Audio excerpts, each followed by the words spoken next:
Plus and जो है w plus method को देखेंगे। अब देखेंगे कि ये दोनों मेथड हमारे पास क्या करते हैं। मैं कहता हूं कि भाई हमारे पास एक न्यू फाइल के नाम से बना दो विद ओपन करके। न्यू फाइल बनानी है हमने, तो हम न्यू फाइल बनाएंगे, न्यू फाइल डॉट txt। अब मैं कहूंगा कॉमा w r प्लस करके देखते हैं, हमें पता लग जाएगा कि अगर फाइल एग्जिस्ट नहीं होगी तो ये नहीं करेगा। r plus as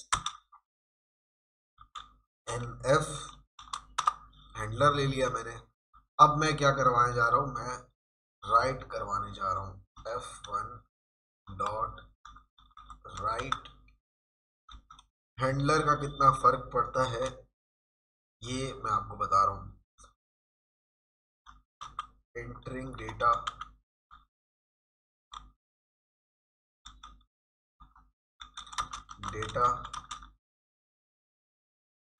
in r plus mood. मैंने एक सेंटेंस लिख दिया। अब ये देखो एरर दे देगा, वो कहेगा कि ऐसी कोई फाइल एग्जिस्ट ही नहीं करती। अगर यही काम मैं w प्लस के मूड के अंदर करूं तो वो भी ये कह रहा है कि ये r प्लस जो है f1 मैंने यहाँ दिया है, सॉरी मैं nf कर देता हूँ। nf जब मैंने दिया तो मैं यहाँ r प्लस दे के देखता हूँ कि ये क्या एरर देता है। ये देखें r प्लस में इसने कोई एरर नहीं दिया, r plus as it is चला दिया इसने, क्योंकि इसने ये फाइल क्रिएट कर चुका है। अगर हम अब इसको दोबारा क्रिएट करें फाइल न्यू 1 के नाम से तो देखिए ये एरर दे देगा कि भाई ऐसी कोई फाइल एग्जिस्ट ही नहीं करती। अब अगर मैं इसकी जगह w प्लस लगाऊं तो ये इसको क्रिएट करवा देगा। क्या कहेगा, w प्लस ये जो है वो राइट जो है वो अनवैलिड है, w जो है वो हमारे पास ये मूड एग्जिस्ट नहीं करता। अब ये हमारे पास इसने क्या किया, फाइल बना दी। अब अगर हम देखेंगे तो हमारे पास फाइल बनी हुई होगी, ये देखें ये फाइल हमारे पास बन चुकी है। ये फाइल भी हमारे पास w प्लस मूड से बनी है। तो ये थे कुछ मूड्स। अगर हम बात करें एक ऐसा जो है वो हम एक बनाएं कि लूप के थ्रू जो है वो हम अपना डेटा डाल सकें, तो हम देखेंगे किस तरह से पॉसिबल हो सकता है कि हम लूप के थ्रू अपना डेटा जो है अपनी फाइल के अंदर डालें। मैं एक एग्जांपल ले रहा हूँ, जैसे कि मैं अपना डेटा एंटर करवाना चाहता हूँ एक फाइल के अंदर, तो मैं एक न्यू फाइल बनाऊंगा। सबसे पहले मैं एक फॉर का लूप बना देता हूँ, फॉर आई इन रेंज, बल्कि मैं यूजर से ही लेता हूँ कि कितनी एंट्रीज उसने करनी है। मैं एंट्री के नाम से एक वेरिएबल ले लेता हूँ, उसको कहता हूँ इनपुट, यहाँ कह देता हूँ इंट, और फिर इसको ब्रैकेट के अंदर रख के इसको हम कहते हैं इनपुट, और फिर और ब्रैकेट लगाकर हम मैसेज प्रिंट करा देते हैं inter your range of entering data. अब यहाँ मैंने एक ले ली एग्जाम्पल। अब मैं फॉर आई इन रेंज के अंदर मैं रख देता हूँ एंट्री डाल दो, मतलब जो भी यूजर हमें देगा वो इसके अंदर आ जाएगा। अब हम क्या करेंगे, पहला यूजर से लेंगे name is equals to input, मैं कहूँगा enter your name, enter your name. अब दूसरा मैं लूंगा इससे नंबर, नम करके मैंने एक वेरिएबल बना दिया, इससे मैं लूंगा इनपुट इंटर योर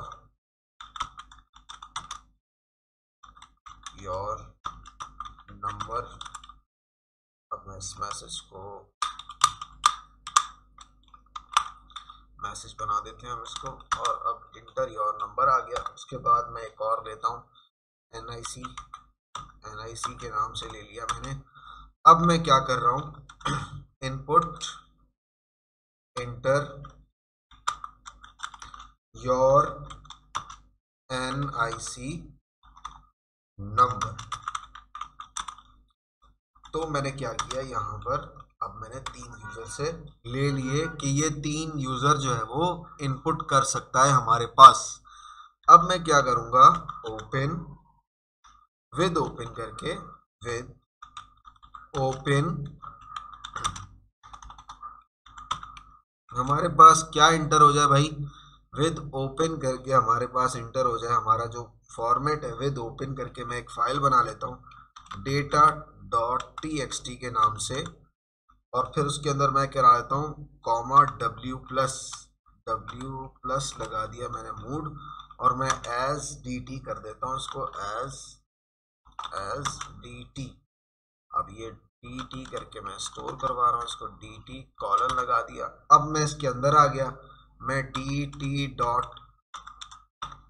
राइट करूंगा और एक फाइल भी बन जाएगी और मेरा डेटा भी इसमें स्टोर हो जाएगा। अब देखें मैं ये किस तरह करूँ, F करके मैंने कहा भाई name is equals to colon, ये करली ब्रैकेट लगाए मैंने, नेम लिख दिया। उसके बाद मैं कहूँगा कि मेरे पास 3 टैब की स्पेस आ जाए, तो मैं क्या करूँगा, _t करूँगा। इसके बाद मैं क्या कहूँगा, नंबर इंटर कर दो इज इक्वल्स टू, नंबर क्या होगा मेरे पास, नम होगा, तो नम स्टोर करवा दो मेरे पास मेरी फाइल के अंदर। ये फाइल का मैं फॉर्मेट एक बना रहा हूँ तरीके से, ये फाइल किस तरह से हमारी एक अच्छे मैनर्ड फॉर्म में दिखेगी। जब मैं इसको प्रिंट करवाऊंगा तो ये एक अच्छे फॉर्म में हमारे पास शो होगी। अब मैं ले लेता हूँ NIC नंबर, अब मैं ले लेता हूँ हमारे पास NIC नंबर, ये किस तरह से शो होगी ये देखिएगा। मैंने ले लिया NIC, इसके अंदर मैंने NIC डाल दिया। अब मैं क्या कह रहा हूँ कि \n मतलब 2 लाइन छोड़कर इसको रन कर देते हैं। अब मैं कह रहा हूँ कि भाई मैंने 3 एंट्री करनी है डेटा की। अब ये मेरे से पूछेगा नाम, मैं कहता हूँ मास, नंबर पूछेगा, मैं कोई भी रैंडम नंबर दे देता हूँ, और इसने NIC नंबर पूछा, मैंने 401 कुछ भी दे दिया मैंने। इसने दोबारा मुझसे नाम पूछा, मैं कहता हूँ अली। इसने नंबर पूछा, मैंने कुछ भी नंबर डाल दिया, और फिर इसने दोबारा मेरे से NIC नंबर पूछा, मैंने डाल दिया। अब मेरे से दोबारा इसने नाम पूछा, तो मैं नाम डाल दूंगा उमर। अब कोई नंबर पूछ रहा है तो मैं नंबर डाल देता हूँ, दोबारा नंबर पूछ रहा है तो मैंने नंबर डाल दिया। अब ये मेरा डेटा मेरी फाइल में सेव हो चुका है। अब हम चेक करेंगे इसको कि हमारा डेटा कहाँ और कैसे शो हुआ है। मैं वही विद ओपन करके, विद ओपन करूंगा, ओपन करके मैं फाइल का नाम लिखूंगा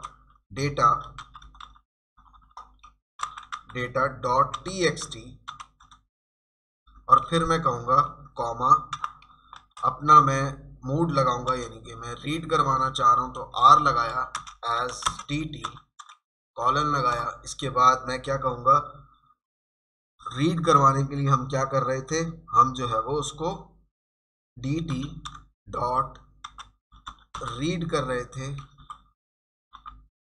और फिर इसके बाद जो है वो हम इसको एक वेरिएबल के अंदर स्टोर करवा लेते हैं, जिसको मैं x का नाम दे देता हूँ, या मैं डेटा का नाम दे देता हूँ, data is equals to dt, और इसको मैंने रन करवा दिया। जब मैं प्रिंट करवाऊंगा डेटा को, तो ये प्रिंट कुछ इस तरह से होगा, डेटा प्रिंट करवा दो मेरे पास, तो इसने ये इस तरह से शो करवा दिया मेरे पास डेटा।